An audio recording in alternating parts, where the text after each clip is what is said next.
Hoy 25 de mayo del año 2020, me gustaría compartir unos apuntes acá sobre la teoría del delito, eh, aclarando, claro está, que el derecho eh, solo se aprende estudiándolo, ¿no? Es decir, en libros, eh, por medio de la modernidad que nos ha dejado el capitalismo, no podemos estudiar el derecho. Pero lo que pretendo pues es darles algunos datos para los que les apasione la teoría del delito, recomendarles algunos textos, ¿no? Eh, y esa sería la finalidad de esta charla. Eh, como en el derecho civil, el derecho penal también tiene apasionantes problemáticas, ¿no? Apasionantes teorías.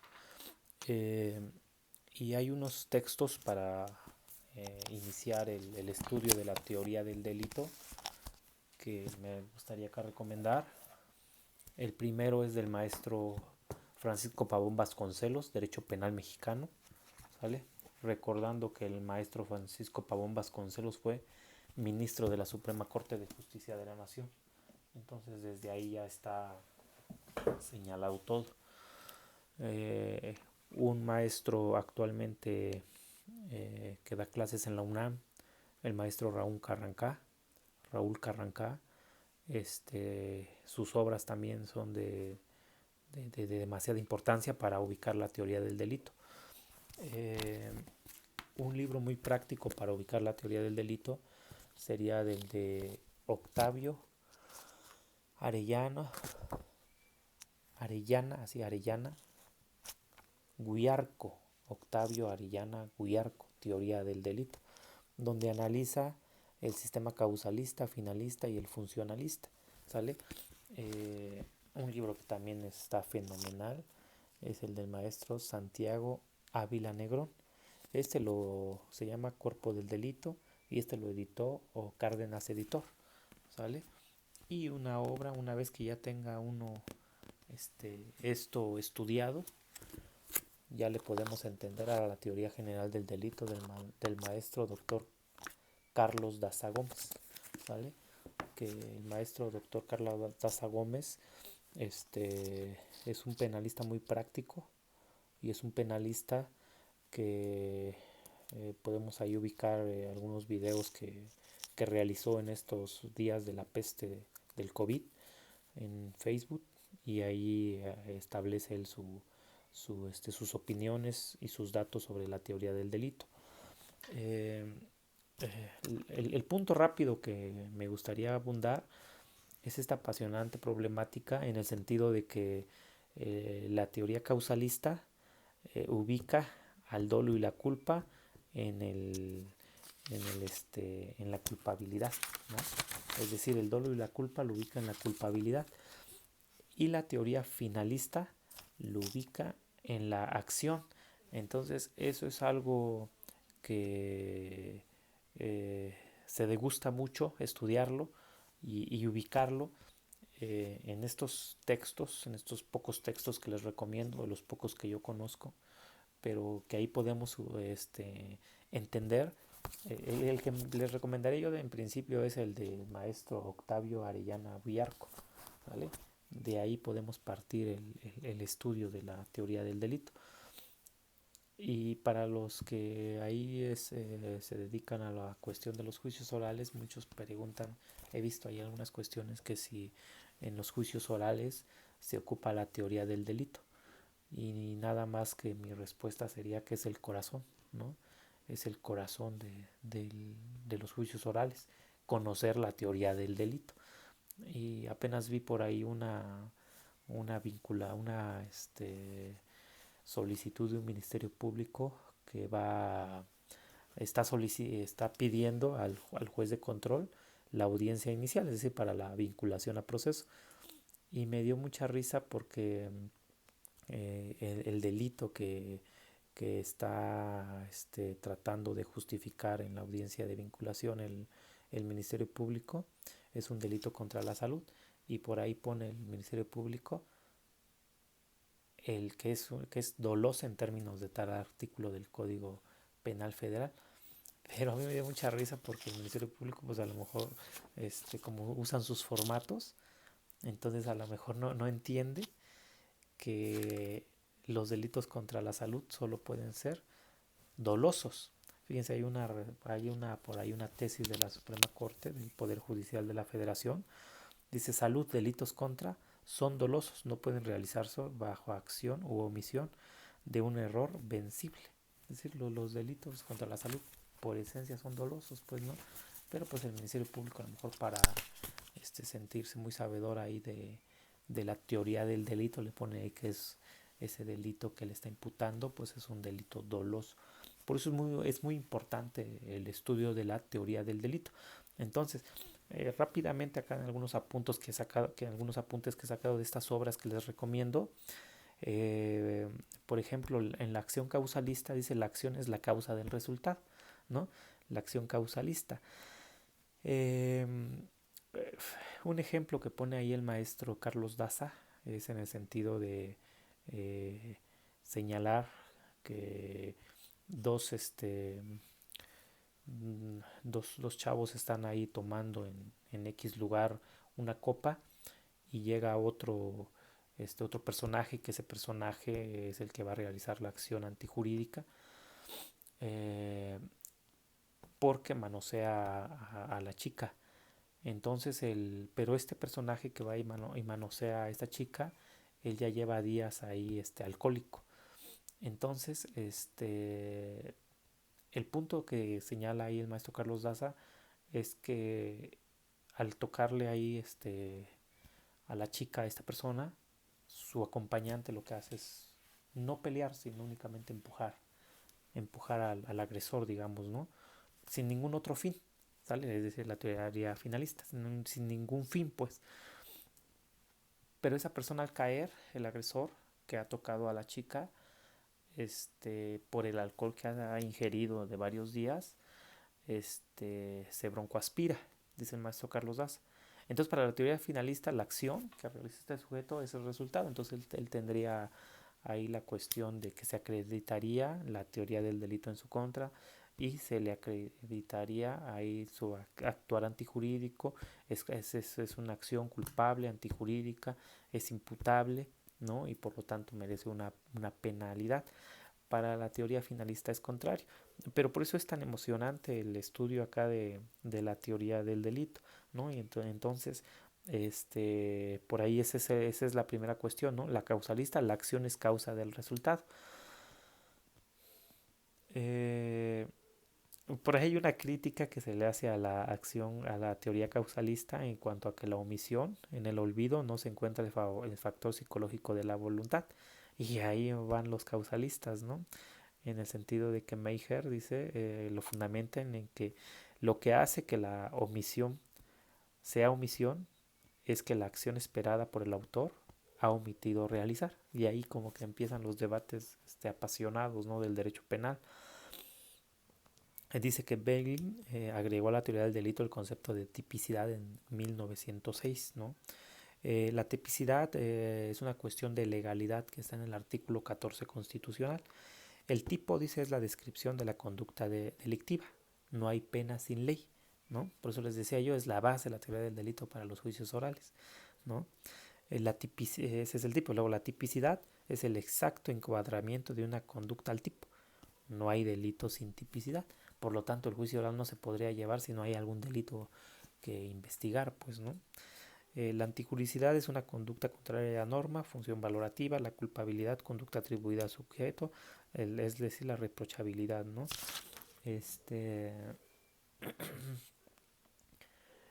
punto acá de la antijuricidad, eso el maestro Raúl Carrancá, él lo ubica ahí en la teoría del delito. Entonces, el que quiera entender a fondo la cuestión de la antijuridicidad, les recomiendo al maestro, al doctor Raúl Carrancá, ¿no? Acá en algunas cuestiones que apunté de la antijuridicidad, pues dice que es lo contrario a derecho. No basta que el hecho encaje en el tipo, sino que se necesita ser contrario a derecho. Y cita por acá a Kelsen, ¿no? En esos autores que les acabo de recomendar. Dice que el término correcto es la ilicitud en la antijuridicidad. La entraña de la antijuridicidad es un juicio de desvalor. Quien explica perfectamente la antijuridicidad es el maestro Pavón Vasconcelos también, ¿no? El maestro Pavón Vasconcelos explica perfectamente la cuestión de la antijuridicidad. Dice, el homicidio, la antijuridicidad lo ubicamos en que el sujeto contradice los valores culturales, es decir, el no matarás, que por ahí también se ubica el maestro Raúl Carranca. La antijuridicidad formal, porque se divide entre antijuridicidad formal y material. Fíjense cómo cita acá el maestro Linz, el maestro Pavón Vasconcelos. Dice, la antijuridicidad formal es la acción, es contraria a derecho, es decir, una transgresión a la norma. Esa es la formal. Ahora la material, la acción es antijurídica cuando resulta contraria a la sociedad. Ahí es lo que señala el maestro Linz, citado por el maestro Pavón Vasconcelos. Claro está, ¿no? La acción, la falta de acción, la antijuridicidad, o la tipicidad, el tipo, la tipicidad, la antijuridicidad, pues acá también sería la cuestión de las causas de justificación, ¿no? ¿Sale?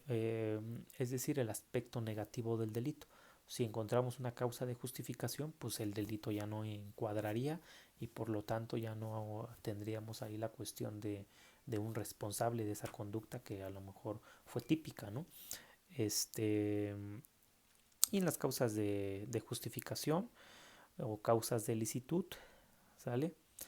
Que el maestro dice acá en algunos apuntes que el maestro Jiménez Huerta critica el término de causas de justificación. Dice que el maestro Jiménez Huerta señala que la conducta que no es antijurídica no necesita justificarse.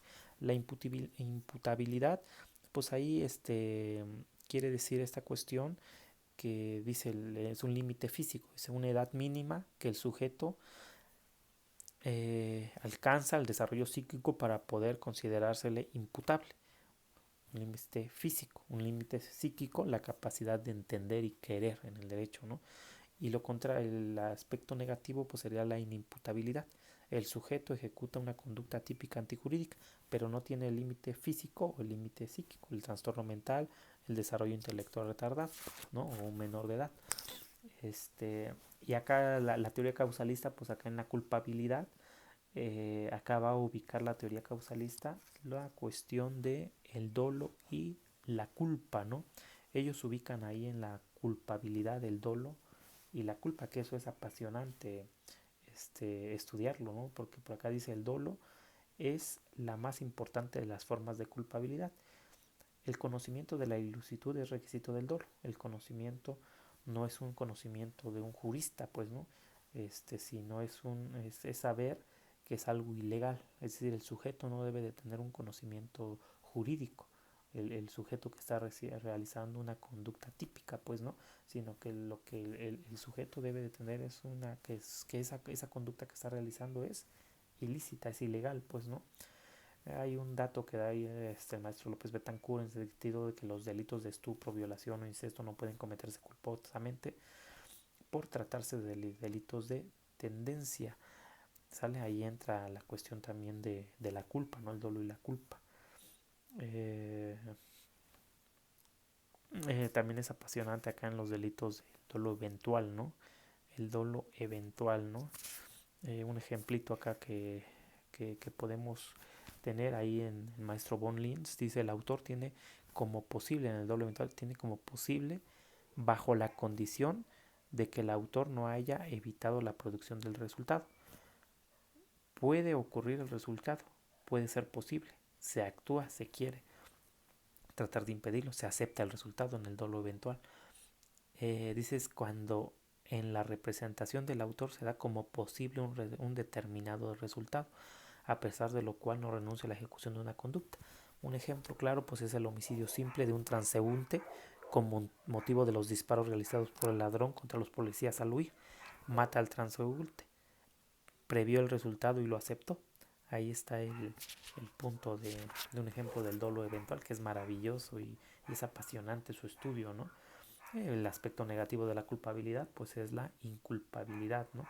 Y ahí entra otro tema también muy interesante. En la inculpabilidad encontramos las causas en que hace inexistente el delito, pues es el error la no exigibilidad de otra conducta, ¿no? Y el error es un tema que lo podemos ahí, es decir, el tema del aspecto negativo de la culpabilidad, como es la inculpabilidad, el tema del error es, pero delicioso estudiarlo, pues, ¿no? Ahí me quedaría yo mucho tiempo al poder ahí señalar los datos del error que acá ubiqué, ¿no? En otro, si algún día hacemos otro video ahí lo abarcamos de una forma más amplia, ¿no? Este, y fíjense que ahí entonces a lo que queremos llegar es ahora en la teoría finalista, ¿no? Su creador fue Hans Belzel. Acuérdense, se escribe como Belzel, pero se pronuncia con W, pero se pronuncia con V. Es Hans Belzel, ¿no? Dice que la conducta tiene una finalidad, es decir, un fin, contrario a la teoría causalista, ¿no? Que la causa es decir, la acción es la causa del resultado. Y es maravilloso en el sentido de estudiar esta cuestión de la teoría finalista y cuál es la diferencia con la teoría causalista. Dice, porque para los causalistas, dice, la acción es causa del resultado. Para los finalistas, dice, la acción humana es el ejercicio de la actividad finalista. El hombre, sobre su conocimiento, puede prever en determinada escala las consecuencias posibles de la actividad. Es muy importante entender entonces en la teoría finalista que la acción va a tener un fin, pues ese es el punto contrario a lo causalista, pues, ¿no? Dice, en la acción finalista dice el sujeto al realizar la acción está actuando finalísticamente. El dolo, por lo tanto, dice, se encuentra forzosamente en su acción, contrariamente a los causalistas. El dolo en los finalistas se encuentra contrariamente en su acción, es decir, el dolo y la culpa. Y esta no puede ser un mero proceso causal, como en la teoría causalista. Dice, ahora el dolo y la culpa constituyen el fin de la acción. Eso es maravilloso, por eso es que les digo, el derecho penal solo se aprende, y más la teoría del delito, pues se aprende estudiando los textos, estos pocos textos que yo les recomiendo, pero pues que hay infinidad, ¿no? de grandes juristas mexicanos. Eh, dice, la acción finalista, dice, la actividad finalista de la acción se basa en el que el hombre sabe, sobre la base de su conocimiento, puede prever en determinada escala las consecuencias de su actividad. Dice, el derecho penal solo se interesa, dice, por aquellas acciones finalistas que están dirigidas a la realización de resultados socialmente negativos o acciones antijurídicas. Fíjense que acá pone el maestro Orellana Viarco, ¿no? Octavio Orellana Viarco, pone un ejemplo para hacer la diferencia de la teoría causalista y la de teoría finalista, en el sentido de ubicar el dolo y la culpa. En este caso, en el ejemplo que vamos a ver, es el dolo, ubicarlo en la acción finalista, ¿no? Fíjense, dice el delito de injurias, que pues sabemos que ese delito pues ya está derogado, ¿no? Dice, en el ejemplo de las injurias, dice, en la causalista, aunque el sujeto ignore la connotación de la injuria, lleva la acción a cabo. Se integra con ello el primer elemento del delito. Para los causalistas, quien injurie, aunque no conozca y aunque no tenga un fin, una acción finalista, ¿no? Esa injuria que está realizando, para la causalista se da el primer elemento del delito, causa-resultado. Dice, para los finalistas, dice, el que injuria al ignorar la connotación no se propuso ningún fin típico. Dice, por lo tanto, no resulta dolosa su injuria, no hay acción, pues su actuar no se tenía el propósito de realizar la conducta con el dolo exigido por la ley. Ahí está un ejemplo de la diferencia entre la teoría causalista y la teoría finalista, que la finalista pues ubica al dolo en la acción, pues, ¿no? Dice, el dolo y la culpa van a dejar de ser especies o formas de culpabilidad, como tradicionalmente lo aceptó la teoría causalista. Ahora el dolo y la culpa constituyen el fin de la acción. Por eso les digo, es maravilloso el estudio de la teoría del delito, y ojalá haya servido de algo lo que les acabo de comentar. Pero no hay que caer en la modernidad, hay que leer los textos, hay que leer los libros, hay que comprar libros para los que nos apasiona el estudio del derecho, pues, ¿no? Saludos.